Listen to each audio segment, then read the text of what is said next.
Le moment de force est la capacité que possède une force de mettre le corps étudié en rotation autour de l'axe donné.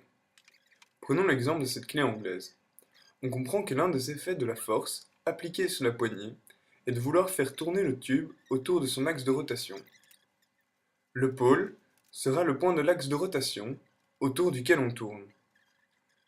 On effectue une force F appliquée à angle droit sur la poignée de la clé anglaise.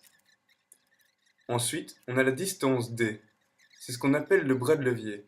C'est la distance entre la ligne d'action de la force F et le pôle. La distance D et la valeur de la force F vont être les notions qui vont faire varier la tendance à la rotation. Pour une même force, plus D augmente, plus la tendance à la rotation sera grande.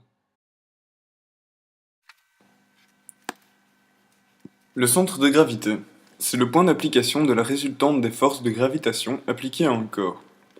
Dans le cas de notre chaise qui bascule, lorsqu'elle est sur deux pieds, ce qui va décrire la situation de retour à l'équilibre ou de chute sera la position de la verticale passant par le centre de gravité par rapport à l'axe de rotation. L'être humain aura la capacité d'influencer la position du centre de gravité à l'aide de ses membres, ce qui pourra éventuellement l'amener à revenir en équilibre si son centre de gravité passe à gauche de l'axe, ou bien le contraire, l'amener à tomber si son centre reste à droite de l'axe.